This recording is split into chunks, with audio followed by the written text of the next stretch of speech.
पश्चिम बंगाल में first phase की 152 सीटों पर और तमिलनाडु में सभी 234 सीटों पर वोट डाले जा रहे हैं। बंगाल की सिलीगुड़ी में वोटिंग के दौरान भाजपा और टीएमसी कार्यकर्ताओं के बीच झड़प हुई है।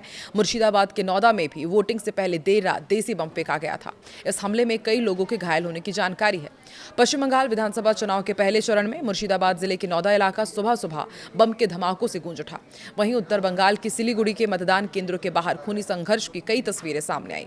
पूर्व टीएमसी नेता और अब आम जनता उन्नयन पार्टी यानी कि एयूपी के प्रमुख हुमायूं कबीर ने सीधे तौर पर सत्ताधारी पार्टी पर बमबारी और बूथ जाम करने के आरोप लगाए हैं।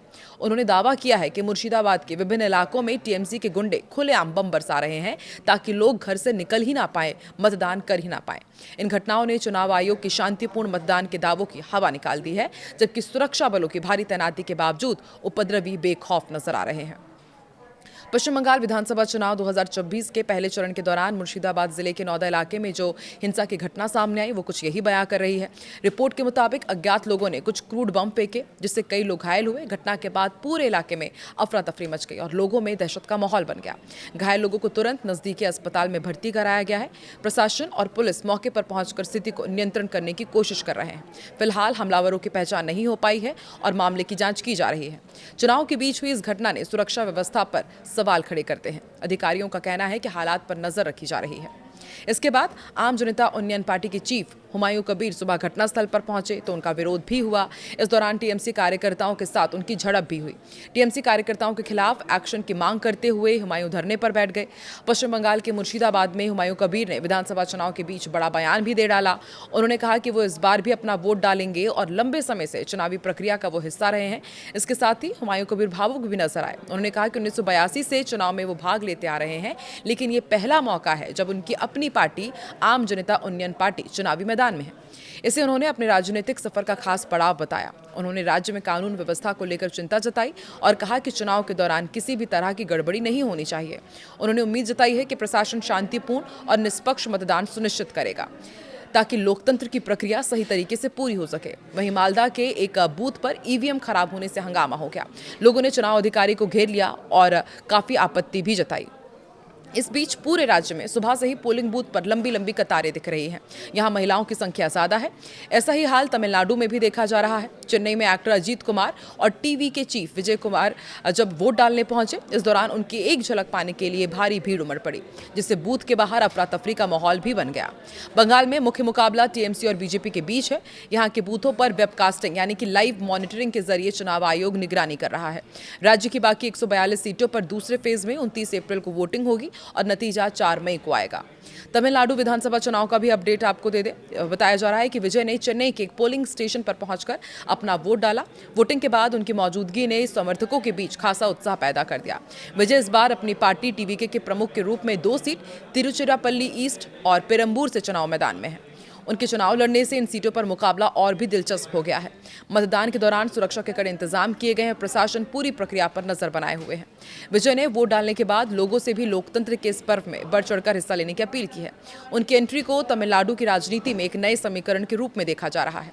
पश्चिम बंगाल विधानसभा चुनाव के तहत नंदीग्राम में बीजेपी उम्मीदवार और राज्य के नेता प्रतिपक्ष शुवेंदु अधिकारी ने अपने मताधिकार का इस्तेमाल किया।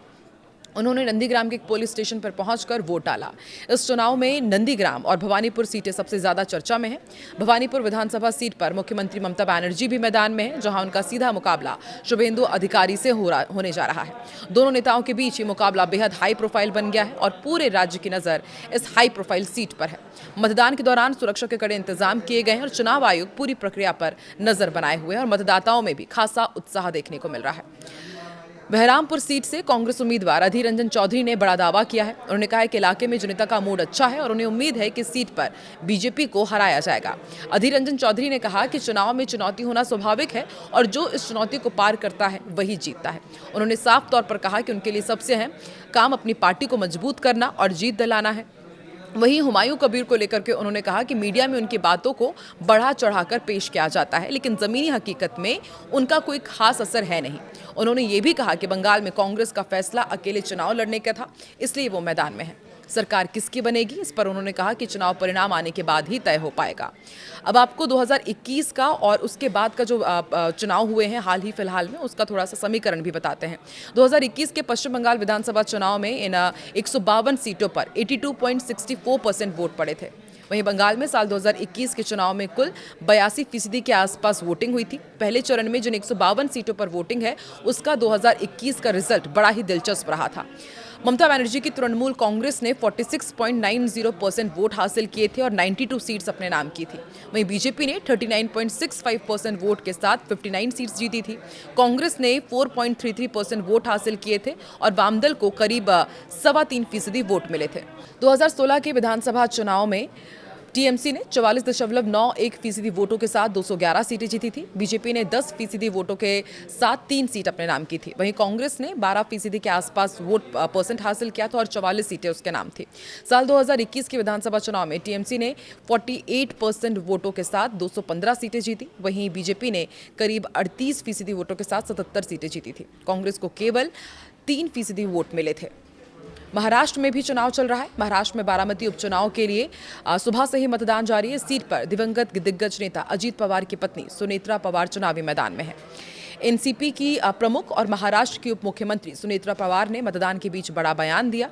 महाराष्ट्र की डिप्टी सीएम सुनेत्रा पवार ने कहा कि बारामती की जनता पिछले 60 साल से पवार परिवार के साथ रही है। उन्होंने सपोर्ट किया।